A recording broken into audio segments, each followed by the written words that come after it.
Olá, meus amados irmãos em Cristo Jesus, o nosso Senhor. Que bom estar com você mais uma quinta-feira, né, no que diz respeito ao nosso estudo do livro de Apocalipse. Hoje é o nosso último capítulo desse estudo, que vamos abordar os capítulos 21 e 22 do livro de Apocalipse. Então, já peço a você, né, você já está acostumado já, né, com a Bíblia aberta aí no capítulo 21, com seu caderninho, com a sua caneta, para fazer alguma anotação, né, em nome de Jesus. Estamos preparados para que o Senhor possa abençoar grandemente, né?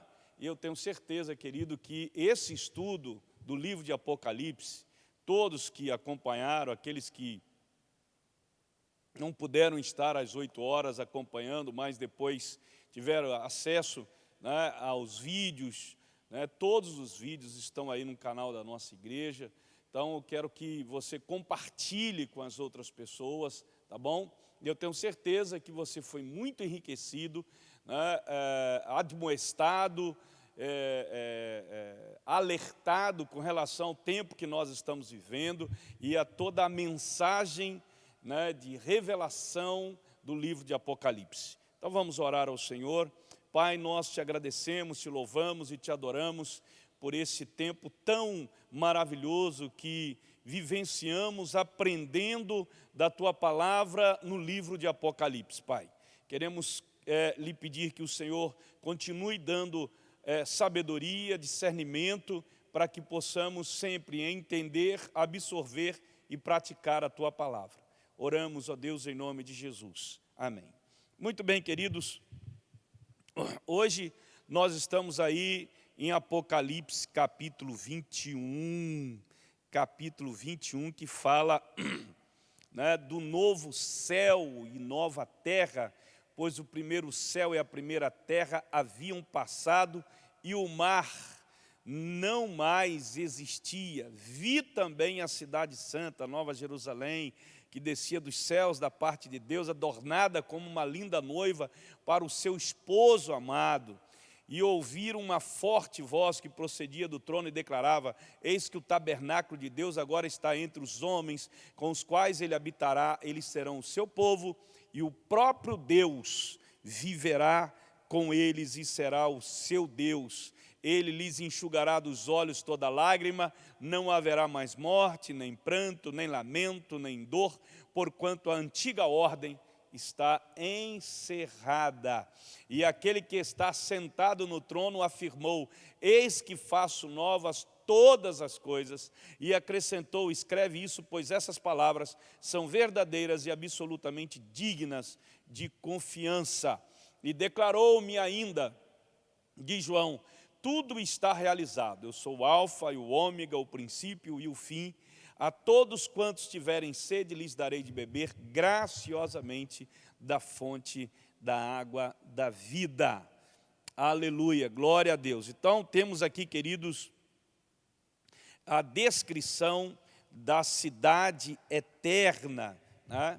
E quando João tem a visão do novo céu e a nova terra, que as primeiras coisas já se passaram, ou seja, aquela terra, aquele céu que, né, as pessoas contemplavam como sendo, né, algo eterno. Na verdade, aquela terra, aquele céu, ela já não existia mais, tá? Não existia mais. Agora era um novo céu e uma nova terra, onde nós estaríamos vivendo esse novo céu e essa nova terra, querido, no sentido figurado. Agora seria um novo tempo, né? Um tempo de eternidade ao lado de Deus, né? E aí João tem a visão da cidade santa, e eu quero que você entenda, querido, que a cidade santa que desce do céu, endereçada, aqui é uma linguagem também figurada, tá? Aqui ele retrata a cidade de Jerusalém, mas agora uma cidade completamente nova, uma cidade santificada, uma cidade onde só tem os santos. Então esse novo céu, essa nova terra, só estarão neles, né, as pessoas separadas, resgatadas pelo Senhor, tá bom? A cidade não é só o lar da noiva, né? É a própria noiva. A cidade não é edifícios, querido, a cidade são as pessoas, tá? Por isso que o sentido aqui é figurativo, tá? Não é real. Vai descer uma cidade, né? O novo céu e a nova terra são figuras que, na verdade, ilustram um novo tempo, um novo momento, né, as pessoas novas em Cristo e, né, a eternidade agora, de fato, com Deus, tá? A cidade santa é a celestial, né? Na verdade, tudo aqui se retrata em Deus, com a sua igreja, com todos os santos, todos da velha dispensação, do Velho Testamento e do Novo Testamento, tá? Em todo o tempo, onde as pessoas criam em Deus, se entregaram ao Senhor, foram resgatadas pelo Senhor, tá bom? Então, deixar isso daqui bem claro, quando você olha isso, que o tabernáculo de Deus agora está entre os homens, com os quais ele habitará, retratando exatamente que agora, né, hoje nós não vemos Deus. Hoje, né, Deus está dentro de nós, mas nós não estamos dentro de Deus, no sentido de estarmos, né, juntos, unidos no mesmo Espírito e um corpo glorificado. Agora, aqui já mostra que nós estaremos com Deus e Deus estará conosco já num corpo glorificado e estaremos, né, numa comunhão plena com o nosso Deus, tá? A Nova Jerusalém que ele aborda aqui, querido, né, é aquela que é bonita por fora, ela reflete a glória de Deus, como diz o versículo 11, ela resplandecia com a glória de Deus, e o seu esplendor era como o brilho de uma joia lapidada e muito preciosa, assim como um grande diamante translúcido, feito de cristal puro. Então, quando João tentou descrever a glória da cidade, querido, a única coisa que ele pôde falar foi exatamente descrevendo as pedras preciosas. Quando lá descreve o trono de Deus com as pedras preciosas, isso reflete a glória de Deus. João então tem essa visão maravilhosa de uma cidade nova, de um povo completamente transformado, santo, né? Um povo junto com o seu Deus, será algo assim tremendo, mas é a visão que ele está tendo ali de como será, meu irmão, para a glória do nome do Senhor Jesus, tá? A Nova Jerusalém, ela é bonita também por dentro. Os versículos 19 e 20 retratam isso. Os fundamentos do muro da cidade estavam adornados com toda espécie de pedras preciosas. O primeiro fundamento era de cristal de jaspe, o segundo de safiro, o terceiro de calcedônio, o quarto de esmeralda. Então o que vimos aqui é a beleza, a riqueza e o esplendor dessa nova cidade, né? Desse novo tempo, desse tempo glorioso, esplendoroso, que nós iremos vivenciar, querido, para a glória do nome do Senhor Jesus, depois do juízo final, para a glória de Deus. Então, a Nova Jerusalém é aberta a todos. Você pega o versículo 13 e o versículo 25, que diz: assim havia 3 portas ao oriente, 3 ao norte, 3 ao sul e 3 ao ocidente. Ele descreve aqui, na verdade, querido, aí eu posso falar para você, nós tivemos lá em Israel e nós vimos exatamente isso, né? As 12 portas da cidade velha de Jerusalém. E aqui ele descreve, né, a visão que ele tem, a visão de Jerusalém mesmo, da cidade. Mas aqui uma nova cidade. Quando fala em portas, não está falando em portas no sentido literal. Está falando em portas que a nova cidade é aberta a todos. A todos quem, pastor? A todos que foram resgatados, a todos que foram salvos. a todos que foram transformados. Então, as portas aqui mostram exatamente isso. Os habitantes dessa cidade são todos aqueles que procedem de toda a tribo, povo, língua e nação. São todos aqueles comprados pelo sangue de Cristo. Então, ele descreve a Nova Jerusalém, a nova cidade, né, tendo em mente a Jerusalém, a cidade em que ele conhecia, né?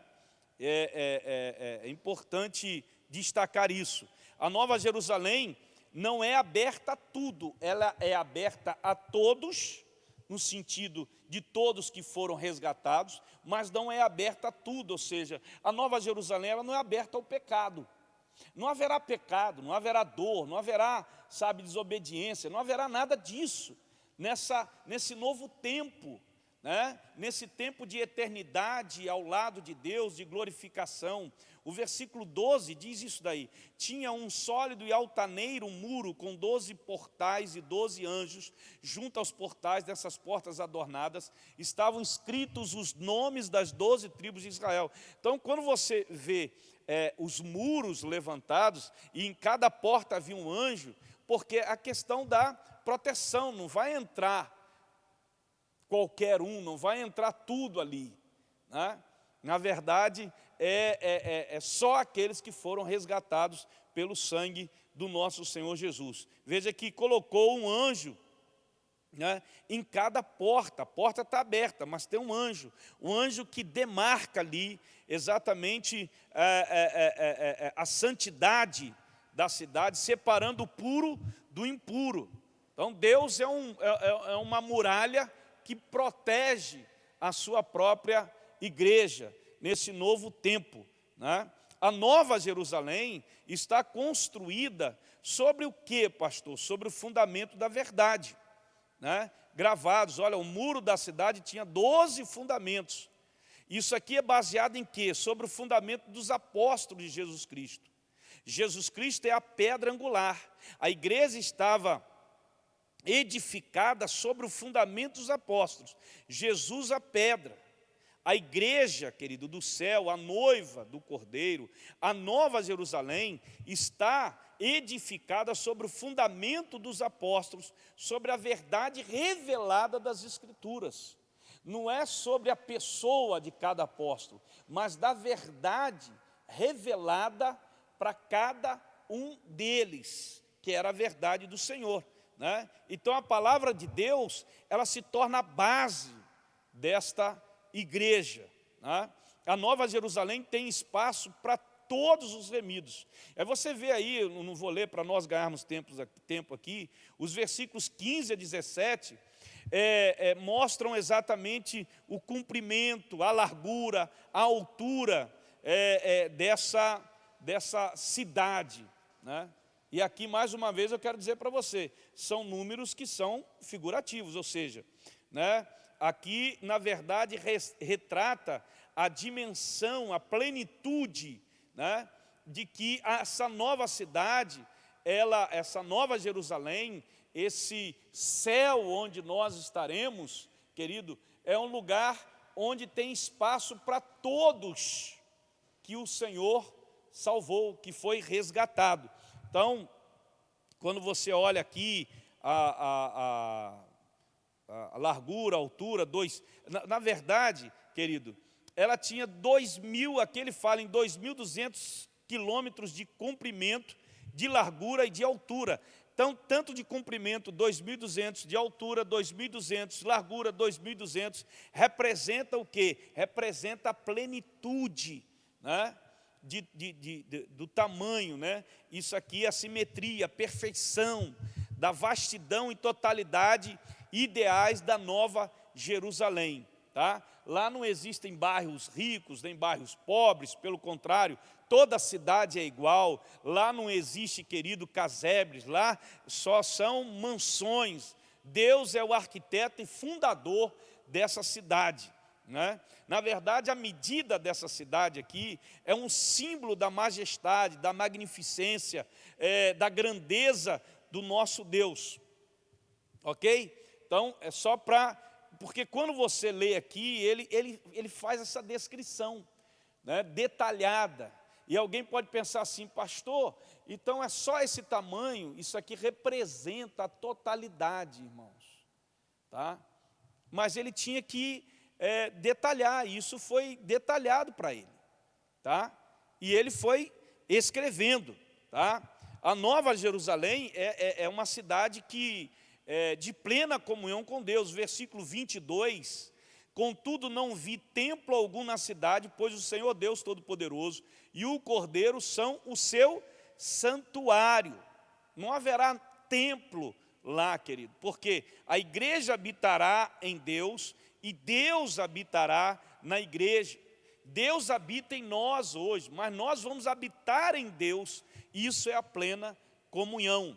A Nova Jerusalém é o lugar da manifestação plena da glória de Deus. A cidade também não necessita do sol, nem da lua para que brilhem sobre ela, pois a plena glória de Deus a ilumina, e o Cordeiro é o seu candelabro.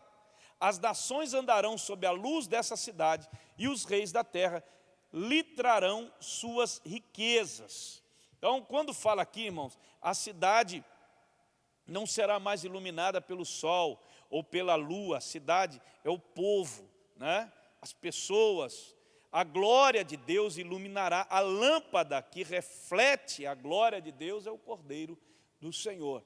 Então lá não haverá escuridão, não haverá, sabe, essas coisas. Lá haverá a manifestação completa da glória de Deus iluminando todo mundo. A Nova Jerusalém na verdade, a gente poderia dizer que é o paraíso restaurado, onde corre o quê? O rio da vida. O versículo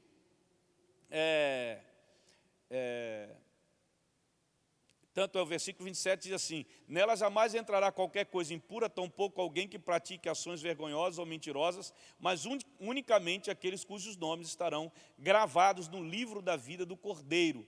Tá? Tenham isso em mente no seu coração, porque o capítulo 21, ele faz uma descrição da Nova Jerusalém, do novo céu, da nova terra, tá? Mostrando o comprimento, a largura, quem estará nessa Nova Jerusalém, nessa nova cidade, né? Que na verdade são os povos, os povos, as tribos, as nações que se curvaram diante do Senhor, né? E todos trarão ao Senhor, todos os reis da terra, né? Que aí você pode entender assim, mas havia, pastor, isso daqui, na verdade, querido, representa o que João tenta mostrar aqui, é que todos se prostrarão, todos adorarão ao Senhor na plenitude, nesse novo tempo, porque não haverá nada de mal, não haverá nada de imundo, não haverá nada, sabe, tudo será perfeito. Então o capítulo 21 descreve exatamente esse novo local, esse novo tempo, né? Essa nova etapa que nós estaremos vivenciando já com um corpo glorificado, com o Senhor nosso Deus, estaremos face a face, literalmente, com Deus, com Jesus, com o Espírito Santo, né? Para a glória de Deus. E aí, essa Nova Jerusalém é o paraíso restaurado, onde corre o rio da vida. O capítulo 22, versículos 1 e 2 diz: então o anjo me mostrou o rio da água da vida, que translúcido como cristal, fluía do trono de Deus e do Cordeiro, e que passa no meio da rua principal da cidade. De uma e outra margem do rio estava a árvore da vida, que produz 12 frutos de mês em mês, e as folhas da árvore servem para a cura das nações. E nunca mais haverá maldição, nela estará o trono de Deus e do Cordeiro, os servos do Senhor o servirão, eles contemplarão a sua face, o seu nome estará sobre as fontes dos seus servos. Então essa Nova Jerusalém, querido, é uma cidade, um jardim, uma noiva. O jardim lá, o paraíso perdido lá no Éden, é o jardim reconquistado no céu. Quando você olha para isso aqui, querido, no jardim do Éden havia 4 rios. Só que nesse jardim celestial só haverá um único rio, o rio da vida. E esse rio flui do trono de Deus. ele simboliza vida eterna, salvação perfeita, gratuita, o dom da soberana graça de Deus, é o que representa esse rio da vida, nos versículos 1 e 2. A Nova Jerusalém é onde está o trono de Deus, que eu acabei de ler aqui, né? E querido, deixa eu dizer uma coisa, olha só como que é interessante. Na Nova Jerusalém vamos ter propósito. O versículo 4 diz isso. Os seus servos o servirão. Nosso trabalho será deleitoso, melhor dizendo. Vamos servir aquele que nos serviu e deu a vida por nós. Os salvos entrarão no descanso de Deus, descansarão de suas fadigas, não, porém, de quê? Do seu serviço. Lembra que de vez em quando eu falo aqui na igreja, né, com relação ao céu, que as pessoas muitas vezes acham que o céu, né, a vida, né, com o Senhor no céu será assim, a rotina, será algo assim tão... Né, o que vai ter lá, pastor? E eu costumo dizer, olha, nós vamos ser surpreendidos. Muita coisa linda, maravilhosa, sabe, que nós vamos descobrir, que Deus vai nos mostrar lá. Coisas tremendas que nós não vivenciamos dessa terra aqui e que nós vamos vivenciar no céu. E com uma coisa melhor ainda, né, na presença literal de Deus, sob o governo literal dEle, né? Então lá nós vamos ter serviço sim, lá nós vamos trabalhar, né, mas de uma maneira perfeita, gloriosa. Imagine, irmãos, eu estou imaginando, porque aqui nessa terra a gente ainda contempla tantas coisas lindas da natureza, tantas coisas lindas na natureza, tantos países, tantos lugares que você e eu vemos hoje pela internet, que gostaríamos de desfrutar, de estar lá. A gente pensa assim, poxa, se tivesse dinheiro, eu iria vivenciar, eu iria nesses lugares. Perceba, querido, se aqui, no mundo de pecado, nós vemos essa beleza, você imagine, nessa nova terra, nesse novo céu, onde não terá pecado, não terá nada, o que de glorioso haverá, o que de glorioso nós vamos contemplar. Então não fique assim, eu tenho que aproveitar aqui, meu querido. Deixa eu te dizer uma coisa, você ainda não entendeu. Paulo não aproveitou, Pedro não aproveitou, os mártires, né, os verdadeiros cristãos não fizeram questão de aproveitar nada desta vida. Preste bem atenção nisso, porque eles tinham uma convicção. Havia reservado para eles o melhor no céu. Coisas que coisas que ouvidos nunca ouviram, que olhos nunca viram, que ninguém nunca falou, mas está reservado para aqueles que amam o Senhor e servem ao Senhor. E isso está lá no céu, querido. Tenha certeza disso. Na Nova Jerusalém nós vamos ter intimidade com o Senhor. Céu é intimidade com Deus, querido. Literalmente, a Nova Jerusalém é onde os remidos vão reinar com Cristo eternamente. Ao versículo 5. Assim já não haverá noite, nem necessitarão eles da luz dos candelabros, nem da luz do sol, pois o Senhor Deus os iluminará, e eles reinarão para todo sempre. Todo sempre. Então, quando a gente olha para essa Nova Jerusalém, e aqui ele conclui, aí ele entra nos desafios do cidadão dessa Nova Jerusalém. Então o anjo me afirmou, olha o versículo 6, estas palavras são absolutamente dignas de confiança e verdadeira. O Senhor, o Deus dos espíritos dos profetas, enviou o seu anjo para revelar aos seus servos os acontecimentos que em breve se realizarão. Aí você vê João trazendo de volta o povo e mostrando, olha, Deus, né, através... essas palavras são verdadeiras, né, enviou o seu anjo para revelar aos seus servos o que virá a acontecer. E diz: eis que vem em breve, bem-aventurado aqueles que atendem às palavras da profecia deste livro. Eu, João, sou quem ouviu e anteviu todos esses acontecimentos. Quando os vi e ouvi, prostrei-me aos pés do anjo que os revelava a mim a fim de adorá-lo. Entretanto, ele me admoestou: olha, não faças isso, eu sou conservo teu, dos teus irmãos, os profetas e de todos os que guardam as palavras desse livro. Adora, pois, a Deus. Então, querido, a visão da cidade celestial motivou os patriarcas na forma deles andarem com Deus e servirem a Deus. O céu é mais do que o nosso destino, é a nossa motivação, querido. O conhecimento de que vamos morar no céu deve mudar a nossa vida aqui e agora. Os habitantes da Nova Jerusalém devem guardar a palavra do seu Senhor. Nós que somos habitantes dessa Nova Jerusalém. Por quê, pastor? Mas nós ainda não estamos lá, mas nós já somos habitantes de lá. A Bíblia diz que nós não somos dessa pátria. A nossa pátria é a celestial.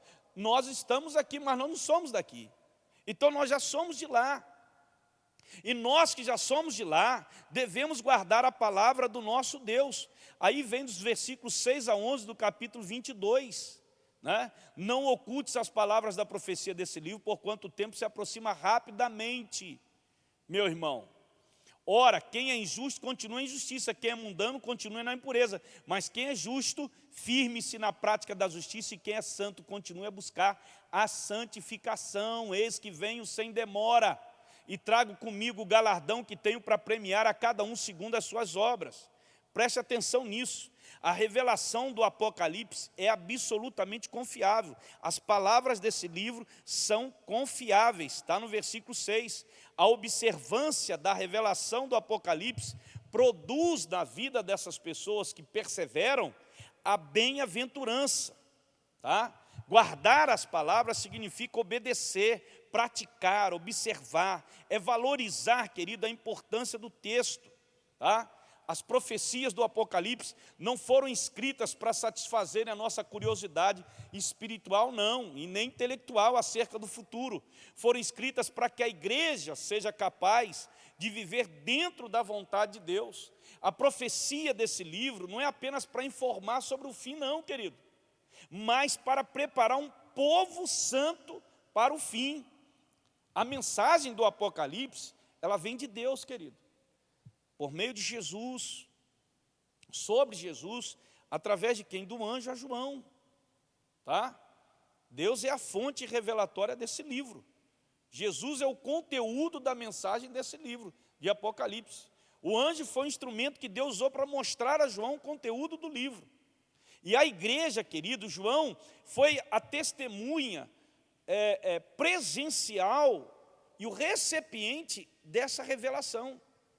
A igreja foi a destinatária do livro. Jesus revelou esse livro aqui para que João trouxesse essa mensagem para quem? Para as igrejas. E essa mensagem, ela não pode ser guardada, selada, como diz o versículo 10. Ela tem que ser proclamada.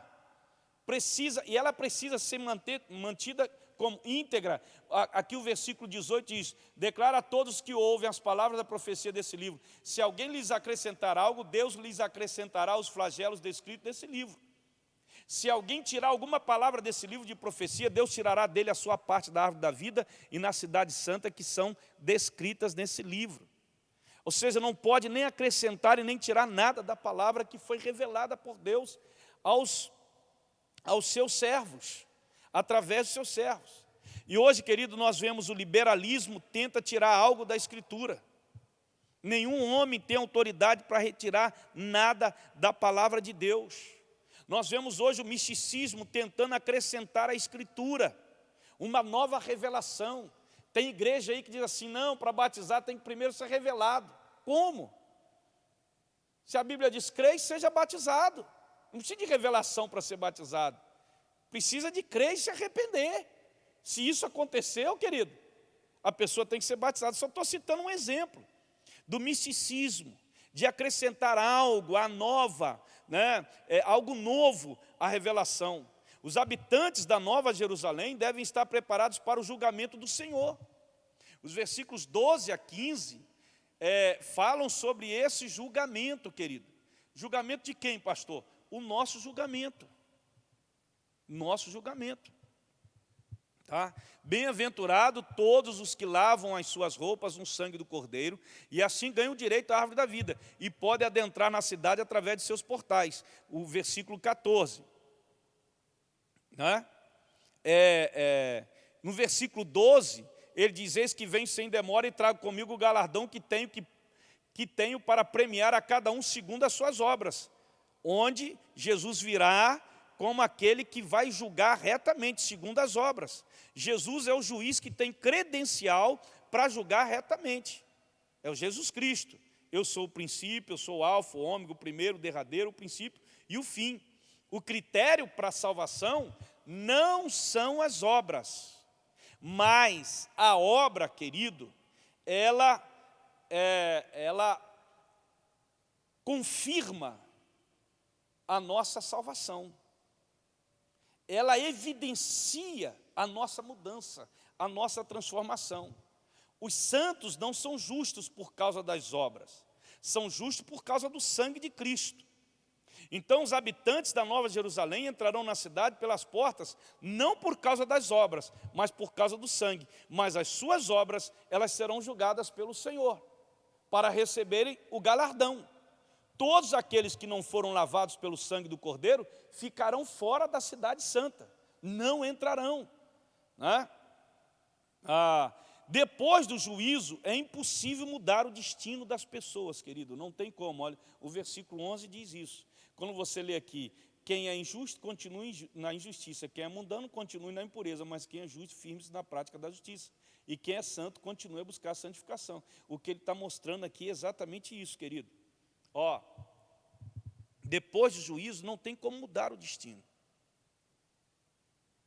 Quer dizer, quem é impuro, vai ficar impuro para a eternidade. Quem é injusto, vai ficar injusto para a eternidade. E quem é santo, pastor? Esse continua, né? Conforme diz aqui, continue a buscar a santificação, porque nós somos santos e continuamos nos santificando sempre na presença do Senhor. Só há dois grupos na humanidade, queridos: os que fazem justiça e são imundos, e os que praticam a justiça e são santos. A palavra de Deus está dizendo que as pessoas que se recusaram a ouvir e obedecer continuarão no seu estado de rebeldia eternamente. É isso que o versículo 11 está querendo dizer. Tá? Então, enquanto aqueles que receberam a nova vida em Cristo terão essa vida eternamente. Os habitantes da Nova Jerusalém devem aguardar ansiosamente a vinda do Senhor. O Senhor da glória é identificado, né? Jesus é o ascendente e o descendente de Davi. O versículo 16: Jesus enviei o meu anjo para vos entregar esse testemunho em relação às igrejas. Eu sou a raiz e o prometido descendente de Davi e a brilhante estrela da manhã. O Espírito e a noiva proclamam: vem, e todo aquele que ouvir responda: vem. Quem sentir sede, venha, e todos quantos desejarem, venham e recebam de graça a água da vida. O Senhor da glória promete vir buscar a sua noiva sem demora. Olha só como que isso é tremendo, querido, né? Jesus já está vindo. Jesus já está vindo, e o livro de Apocalipse é um outdoor, tá? Anunciando que Jesus volta em breve. Eu sei que para muita gente, né, essa realidade está distante na sua fé, mas nós não vivemos como se Jesus fosse voltar daqui a 100 anos. Nós vivemos como se Jesus fosse voltar amanhã, querido. Porque se nós vivermos assim, nessa expectativa, quantas pessoas nós conseguiremos, através do testemunho, salvá-las para Jesus Cristo, resgatá-las do inferno? Por isso nós temos que viver como se Jesus fosse voltar amanhã. E os sinais, mais do que nunca, hoje, evidenciam de maneira muito profunda e forte e clara a iminente, a breve volta de Jesus Cristo, querido, a breve vinda de Jesus Cristo. Se prepare, meu irmão, tá? Se você acha que Jesus vai demorar para vir, então se prepare. Sabe por quê? Porque você não sabe a hora que você vai, a hora que você vai partir desse mundo. Nem eu, nem você, ninguém sabe. Seja você idoso, velho, novo, ninguém sabe. Então esteja preparado. A noiva do Cordeiro deve clamar ansiosamente para que o seu noivo. A igreja tem que aprender a pedir a Deus, a clamar ao Senhor: Senhor, venha. Ora vem, Senhor Jesus. Deve clamar insistentemente. Então, a igreja tem que clamar a Deus para que os sedentos venham a Jesus. A igreja perdeu a paixão, o amor pelas vidas, irmãos. Nas suas orações você tem clamado pelas pessoas que estão perdidas? Hein? A igreja tem que proclamar esse evangelho. Uma igreja que anseia pela volta de Jesus é uma igreja comprometida com o evangelismo, sabe? Então aquele que dá testemunho dessas palavras, com toda certeza, venho rapidamente, amém, vem Senhor Jesus. A graça do Senhor Jesus seja com todos, amém. A última promessa das Escrituras, olha a última promessa: certamente venho sem demora. A última oração, amém, vem Senhor Jesus. A última promessa, certamente venho. A última oração, amém, vem Senhor Jesus. Essa é a nossa oração, essa é a nossa fé, crendo nessa promessa, que certamente Jesus vem sem demora buscar a sua igreja. Ora vem, Senhor Jesus. Então, terminamos aqui, irmãos, o estudo do livro de Apocalipse, né? É claro que pode ser que outros detalhes, né, você fique aí, pastor, eu não entendi aquilo ou outra coisa, porque na medida em que nós detalhamos muito, há duas coisas: ou pode confundir muito você, né? E a outra coisa é que pode levar muito tempo, e aí você não vai ter paciência no vídeo, né, de ficar ouvindo, né? Então a gente fez aí, são 18 capítulos, pouco, tá? Para o livro de Apocalipse, eu vejo aí 30, 40, 50 capítulos, pastores ministrando o estudo no livro de Apocalipse, mas eu procurei sintetizar e trazer as principais, né, mensagens do livro de Apocalipse, desde da sua interpretação, como interpretar, né, os detalhes, a simbologia, a numerologia, né, a interpretação conforme o nosso entendimento do livro de Apocalipse, de todos os capítulos que nós vimos aqui. Então procuramos fazer o máximo, né, num pouco tempo, para que você não ficasse assim, né,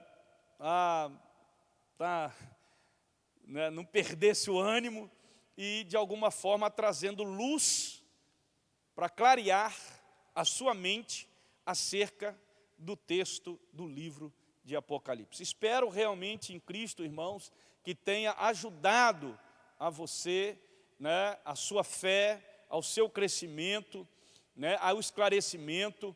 Evidentemente que nós iremos, né, lá para frente, futuramente, ministrarmos novamente esse livro, se Jesus não voltar antes, não é verdade? E estaremos aí à sua disposição para tirar qualquer dúvida que você tenha, querido. Você pode mandar para mim, pode colocar no chat, ou pode enviar aí para o direct da igreja, tá? Nosso Instagram, da família Vida e Paz, tá ok?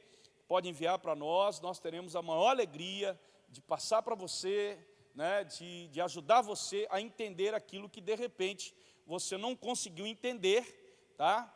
Passou, você não conseguiu perguntar também, sei lá, alguma coisa que escapou ou que nós não conseguimos tornar tão claro como poderia, tá bom?